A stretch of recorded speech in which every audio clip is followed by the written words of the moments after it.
All right, everyone, get ready for a deep dive. Today we're tackling the case of Glen Edward Rogers. He's officially connected to 2 murders, but suspected in a bunch more. And get this, he even claimed to have pulled off a super high-profile double homicide. Oh yeah, this one's a doozy. It really makes you think, like, how well can you ever really know someone? You know? Rogers might have seemed totally average at first glance, but his actions? Totally different story.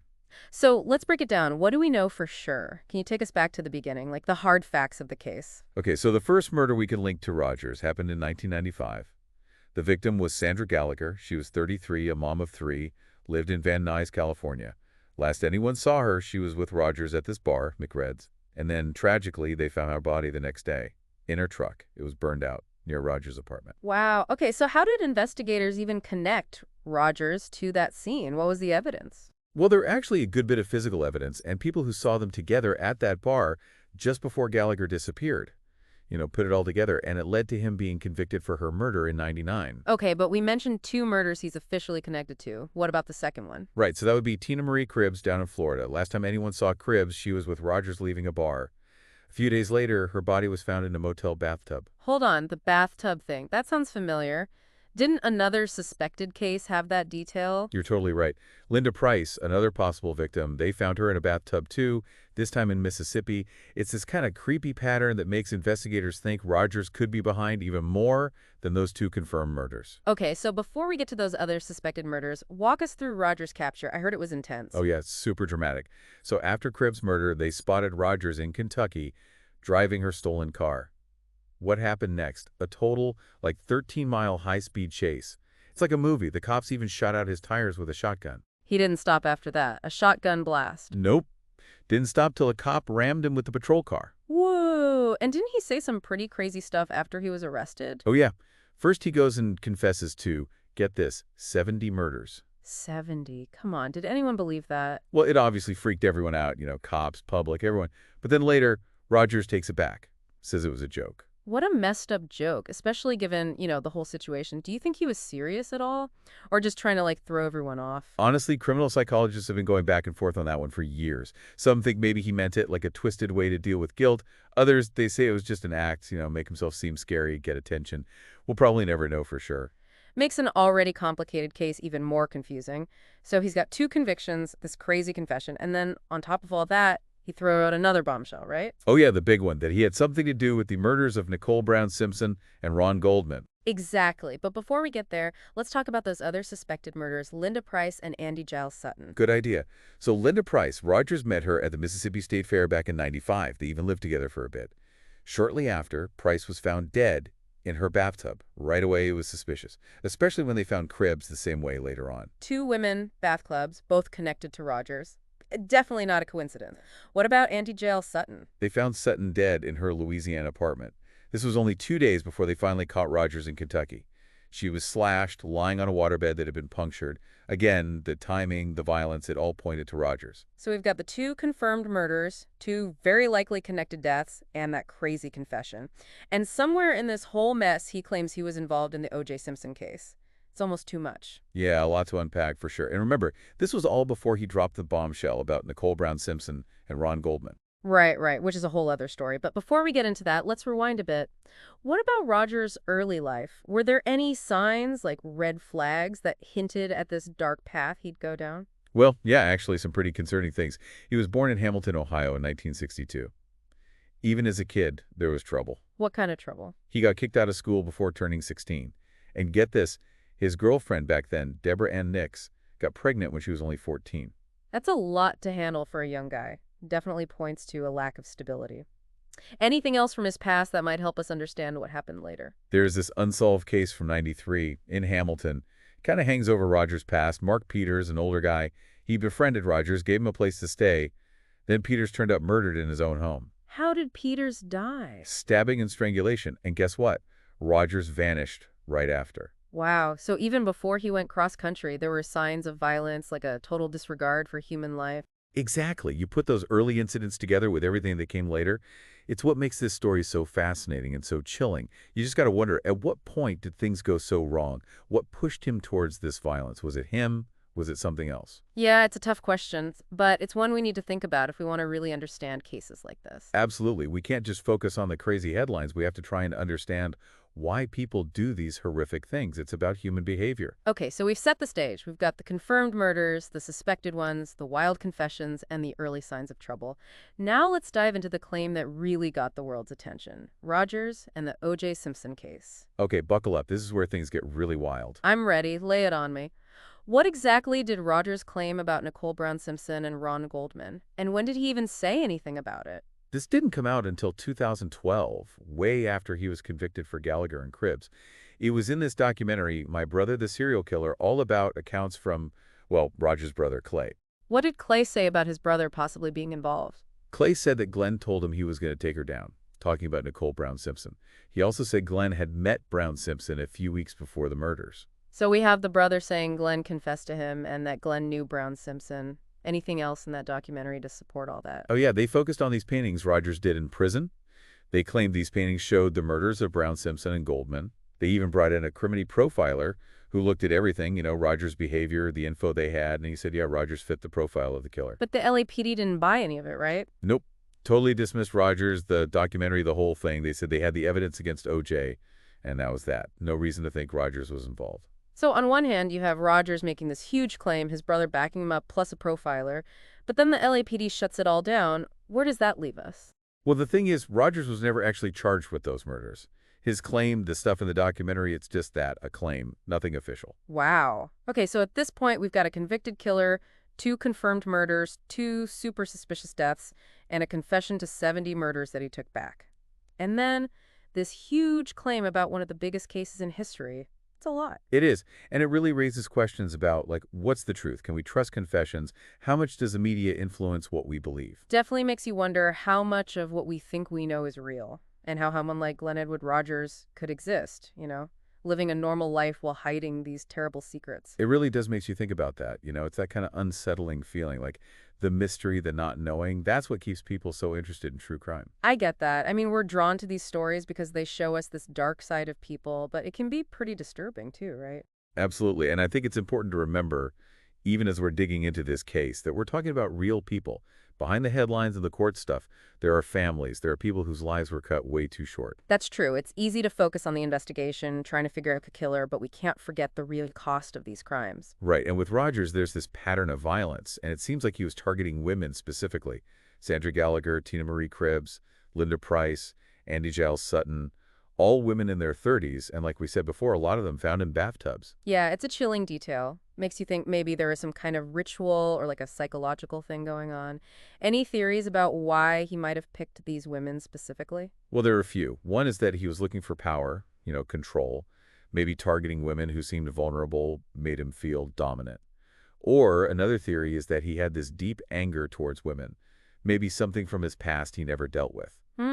Interesting. Like maybe something with his mother. We hadn't really talked about that part of his life. Good point. We actually don't know much about his relationship with his mom, but it's worth thinking about, childhood stuff, especially family stuff. It can really affect how someone turns out and their behavior later in life. Yeah, it makes you wonder, were there any chances to step in to maybe see the warning signs and help him, get him some counseling or something before things got this bad? That's the question, isn't it? It comes up a lot with these cases. It's complicated. It's not always easy to tell if someone's going to be violent. And even when there are warning signs, figuring out how to actually help them, it's tough. Yeah, it's like a balancing act. You have to respect people's freedom, but also keep everyone safe. Exactly. And that's something we need to be talking about more as a society. Like, how can we deal with mental health better? How can we build communities where people feel supported so they don't turn to violence? Big questions, but super important ones to ask, especially with cases like this where not doing anything can have such awful consequences. Totally. And we can't forget, these aren't just ideas we're talking about. These are real issues that affect real people. Every statistic, every case file, there's a human story behind it. And I think that's part of why true crime is so interesting to people. It's not just the mystery and suspense. It's like trying to understand what it means to be human, the good and the bad. I agree. It's a way to explore the darkness, but in a safe way. But it also reminds us that this stuff is really happening out there, and we need to do more to stop it. Okay, so we talked about the confirmed murders, the suspected ones, the crazy confessions, even the O.J. Simpson thing. But there's one piece we haven't really looked at, the murder of Mark Peters back in '93. That case is still unsolved. Ah, yes, Mark Peters. The older guy who took Rogers in, gave him a place to stay in Hamilton, Ohio. It's a scary thought that Rogers' violence might have started way before anyone knew who he was. Remind me about what happened to Peters, the details of his death. So Peters was this retired electrician, a veteran. He let Rogers stay with him, kind of like an act of kindness. But then Peters just vanishes. His car's gone. Some valuables are missing, too. And they didn't find his body until after Rogers left Hamilton. Right. And get this. It was Rogers' own brother, Clay, who told the cops where to look. He said to search the family cabin in Beattyville, Kentucky, and that's where they found Peters, or what was left of him. Wow, so the killer's own brother helps them find the body? That's wild. What was the condition of the body? It was rough. They found Peters tied to a chair, hidden under a bunch of furniture. Obviously, whoever did it tried to hide what they did. And the cause of death? Stabbing and strangulation, like a lot of the other victims we talked about. It's definitely a pattern. Do you think Peters' murder tells us anything about Rogers' motive or like what was going on in his head at that time? It could. I mean, Peters was nice to Rogers, gave a place to stay, and Rogers allegedly, repaid him with violence. It's cold. It shows a real lack of caring for another person's life, which is disturbing. It also makes it seem like Rogers could plan things out, be deceptive, even back then. Yeah, for sure. This wasn't some spur-of-the-moment thing, a crime of passion. It looks planned, thought out, and that's scary. Makes you wonder what he was thinking. Was there something that set him off? Or was he always like this? Those are the questions investigators are trying to answer, and, people who are into true crime like us, we're all trying to figure it out. We may never know for sure, but it's important to keep asking, keep looking for clues, to try and understand what causes this kind of violence. Okay, so we've covered his early life, the confirmed murders, the suspected ones, the confessions, the O.J. Simpson thing, and the unsolved murder of Mark Peters. It's a case that's just full of twists and turns, so many questions. But I think the biggest question is, what makes someone do such horrible things? That's the question, right? It's what's been puzzling people forever, criminologists, psychologists, everyone. Is it how you're born, how you're raised, or some combination? Is there some gene that makes people violent? Or is it all learned behavior from childhood, from society? There's no easy answer. It's not one thing that explains why some people are violent and others aren't. It's genes, it's environment, it's psychology, it's opportunity. It's complicated. And it's even harder to say in Rogers' case because we just don't know that much about his childhood, his mental state. Right, but I think we can still learn something by looking at the patterns in his crimes. Like what kind of victims he picked, how he did it, all of that. Like you said, a lot of his victims were women in their 30s, and that bathtub thing, that points to planning, rituals. You see that a lot with serial killers. Yeah, exactly. And those rituals, they can tell us something about the killer. Like just going on in their head, their fantasies, what drives them. It's like they're setting up a stage, a scene, to act out their dark fantasies. Yeah, it's a disturbing thought, but it's often true. And those fantasies, they don't just come from nowhere. It often comes from deep psychological issues, maybe some kind of trauma they haven't dealt with, a warped way of seeing the world. So trying to understand Rogers, it's not just about solving a crime. It's about understanding the human mind. I think you're right. It's about understanding what makes people do terrible things, the potential for darkness that we all have inside us. And if we can understand that darkness, maybe we can find ways to stop it from growing and hurting others. That's the goal, right? I think if we talk about openly and honestly, if we keep researching and educating people, we can start to get rid of the stigma around mental health and build a society where people can get help before it's too late. It's a long process, but I think it's important, especially with cases like this where so much has been lost. I couldn't agree more. Cases like Glen Edward Rogers, even though they're so disturbing, they remind us that there's still work to be done. Okay, so we've talked about a lot today. Rogers' early life, the murders, the confessions, the O.J. Simpson connection, and everything. But one thing that keeps coming back to me throughout all of this is the idea of truth. It can be hard to find, can't it? Oh yeah, truth could be tricky, especially with a case like this. So many different stories, confessions that get taken back, the media blowing things out of proportion. It's hard to know what really happened. Exactly. We may never have the complete picture, There will always be unanswered questions. That's true crime for you, right? It's a puzzle, and sometimes the pieces don't fit together neatly. I know. It's frustrating, but that's also what makes these cases so interesting. They make us realize we don't know everything, and there are some things we'll never understand. That's an important lesson, I think, to stay humble, to question what we think we know, and to accept that there might be more to the story than we see at first. It reminds us that finding the truth takes time. It's not easy. You got to think critically and be okay with not having all the answers. I like that, be okay with not having all the answers. Because in this case, with all the lies and different stories, not having all the answers, might be all we get. And maybe that's okay. Maybe it's in those gray areas, the stuff we don't know for sure, where we learn the most. Yeah, I think you're right. When we're not sure, we have to really think about our own biases, our own ideas about the world. And that's where we really start to learn. It's about looking past the easy answers, the black and white, and accepting that people are complicated. Exactly. And realizing that truth isn't always clear-cut. It can be different for different people. It can have many sides. It can even contradict itself. So with Glen Edward Rogers, where finding the truth is so hard, maybe the best thing we can do is keep asking questions, keep looking for answers, and keep talking about it. Yeah, I think that's a good place to stop for now. Welcome back, everyone. We're wrapping up our deep dive into the case of Glen Edward Rogers. It's been a wild one, right? We've gone from confirmed murders and those crazy confessions to unsolved mysteries and, of course, that whole O.J. Simpson thing. Yeah, it really shows you how complicated people can be, the good and the bad, all mixed up. Exactly. And I think that's what keeps drawing us back to these true crime stories. They give us a peek into the darkness, but they also remind us that people are resilient and that we keep searching for justice no matter what. You're right, that search for justice. In Roger's case and so many others, justice isn't just one thing. It's about holding the person responsible, sure, but it's also about finding the truth, helping the victims' families find some peace, and stopping these things from happening again. It's not just about punishment, then. It's about healing, fixing things, making the world a little safer. And that leads us back to something we've been talking about all along, Glen Edward Rogers and O.J. Simpson. Right, that's the claim that really made Rogers famous, even though he was never officially charged with the murders of Nicole Brown Simpson and Ron Goldman. Yeah, and people still talk about it, still wonder about it, even after all this time.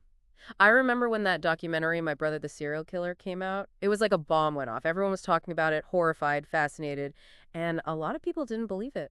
I get it, the O.J. case was already huge, and then this new information comes out from a convicted killer, no less.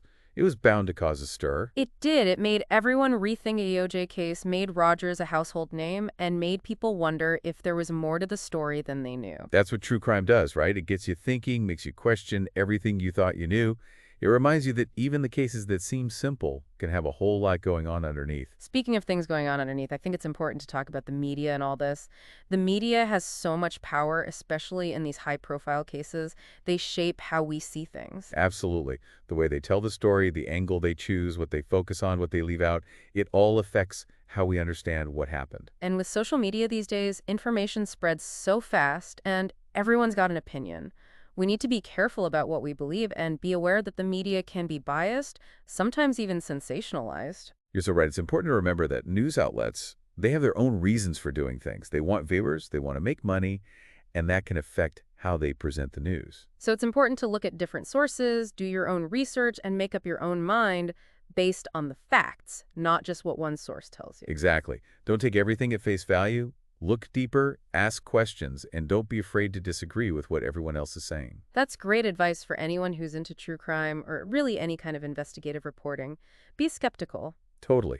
It's about actively searching for the truth, not just blindly accepting what you're told. Okay, so we've covered a lot. Justice, the media frenzy around the O.J. Simpson connection, and how important it is to think for yourself. But before we finish up, I want to touch on one more thing, the ethical side of true crime. That's a big one. We're telling these dark, often really disturbing stories, and we need to be careful about how it affects the victims, their families, and everyone involved. Yeah, it's easy to get caught up in the mystery and the suspense, but we can't forget these are real people, real lives. We have to treat their stories with respect. It's a fine line, you know. We want to tell good stories, stories that people want to hear, but we also have to avoid exploiting people, being sensational, or reinforcing harmful stereotypes. And finding that balance isn't always easy. It takes real thought, empathy, and a willingness to talk honestly about the ethics of what we're doing. You're so right. We have to be constantly checking ourselves. Are we speaking up for those who can't?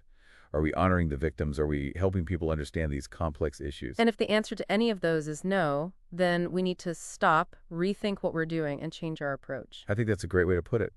We're accountable to ourselves, to the people who listen to us, and most importantly, to the people whose stories we're telling. So as we wrap up our deep dive into the case of Glen Edward Rogers, let's take a second to think about the big picture. We've explored the nature of evil, how hard it can be to find the truth, and the many sides of justice. We've talked about the ethics of telling true crime stories and accepted that some things will always remain a mystery. But after all that, I think we have a better understanding of what it means to be human, with all the good and the bad. I agree. It reminds us that life is full of surprises, good and bad, and even when terrible things happen, there's always hope for healing and finding peace. And maybe, just maybe, by looking into these dark places, by talking about these tough issues, we can help make the world a little bit safer, a little bit kinder. I think we can. It's a goal worth striving for. Well, listeners, that's it for our deep dive. We hope you found this journey as interesting and thought-provoking as we have. Remember, finding the truth is a journey, and it takes curiosity, critical thinking, and being open to the unknown. Keep those things in mind as you explore the world of true crime and as you navigate the world around you. Keep asking questions, keep challenging what you think you know, and keep talking about these things. Until next time, stay curious, stay engaged, and stay informed.